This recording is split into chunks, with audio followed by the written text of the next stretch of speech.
So mao na ito ang special project mga ka-vlogs. Isa. So based ni siya sa font nga gi-send sa to ani client. Ano siya ang yahang inspo nga font. Kana. So tulo ka shades sa blue. So na ay sky blue, then na ay dark blue, and napag ko siya dark ini mura sa dapit may pagka aqua blue kana. Tapos natay gipang lining diri nga mga white, pero wala na ako na siya gi mo gid nga white. Ako sa gulag nga may blue. So muna akong mixture. Akong gisagol nga may blue, then napagigisagol nga blue for darker nga shade, then muna siya katong ato ang aqua blue or navy blue kana siya, light pa sa navy blue. And ang akong brush nga gigamit gagmay lang, pilay size ani, size 6 kini siya kay basta gamay siya, mati kayo niya sa diri ang font na ay mga isda, mga fish. So ato po na siyang gisundog, ato po lang patangag fish dia. So ang order ni client sa toa is sugat 2025. Kaya so akong ipakita sa inyo guna ang sugat nga letters. Ayan siya. So styro nga 1/2 inch nga to ang gigamit ani.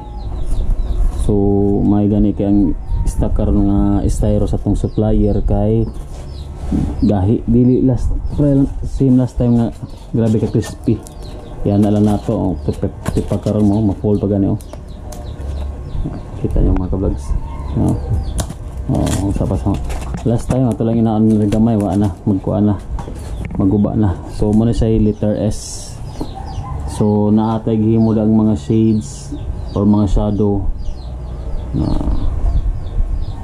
So na siya S, tapos U, letter U, naga po yung fish, naga po sa shades da, nagkapit mga shadows, then letter G, naga po yung isda, letter A, and letter T. May letter T na to. So nga to ang kung mga ka-vlogs nga to ang shadows atong gisugat. Maraginani sa mga ka-vlogs ay pasang itarog ang montarha from kilid kaingon sa center ang atong shadow nga atong gibuhat.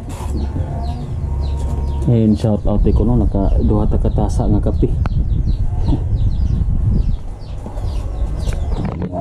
Taro mga ka-vlogs para makita na to unsay itsura niya pag actual na ipapilit ni.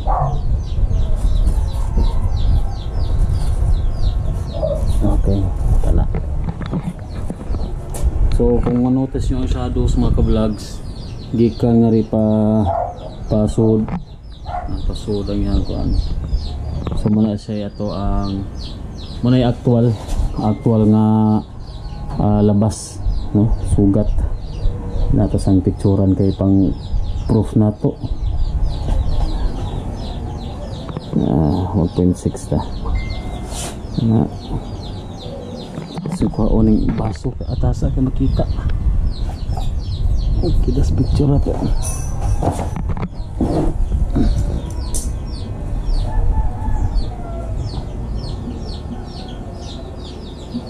So mura sa 3D effect sa picture kita mga ka-vlogs, but diri sa video kung kuan ba ninyo. So na yan shadows paingon sa center, yung shadow center is pa down lang na kung may notice niyo mga ka-vlogs, pa down lang kana ang shadows diri is pasod na pod. So kita nila mga ka-vlogs pasod na pod na ang ilahang shadows diya. na. And yahang mga fish, so diri ana sa paubos kana.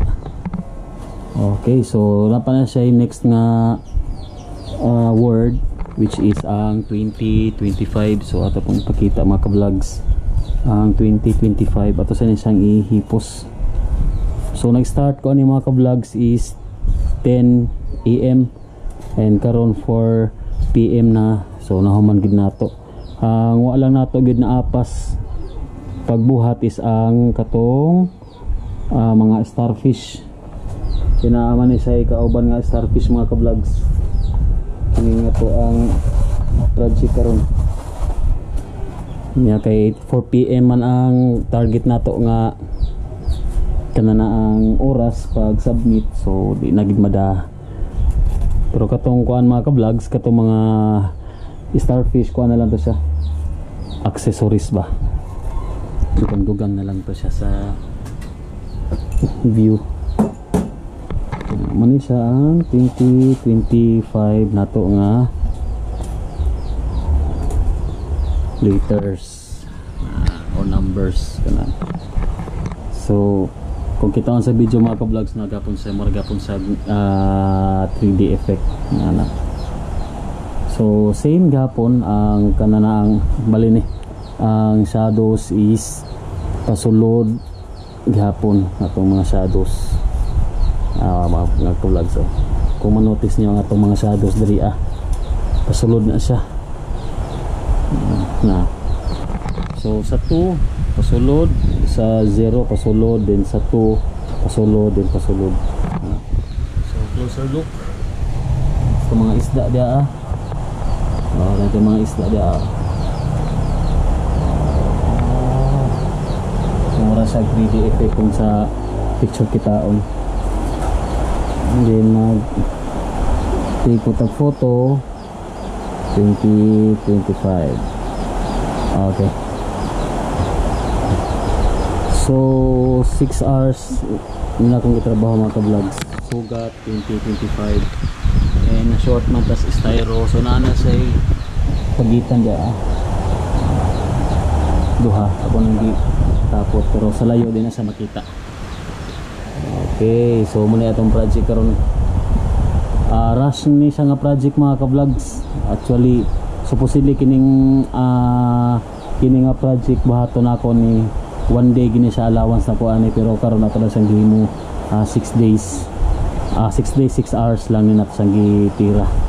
Okay, so grabe kayo, inaras na akong supporting nga waya po. So akong panigamot at makabota batag istara ni. So manangit sa kung pwede bata 5 PM extend patag another 1 hour kay na para batay lakaw kung pwede gani atong tinahon na tong mga starfish. So update lang ta kung mabuhat ba nato or ato na ba nisang ihatod. Okay, see you later mga ka-vlogs. Since ming okay si client mga ka-vlogs, so atong tinahon na nga to ang tulo ka jellyfish. So tulo na siya ka sizes mga ka-vlogs, 1 and 1/2 feet, then 1 and 1/4 feet, and 0.75 feet. Okay, so let's go. So mga ka-vlogs, nahabol ginato ang ato ang mga starfish. So tulo na siya ka size si Patrick.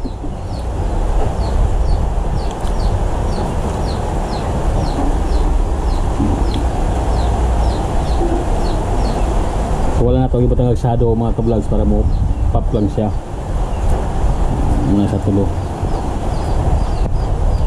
na pagtimal sa tabo sa kakapi. Ito pa.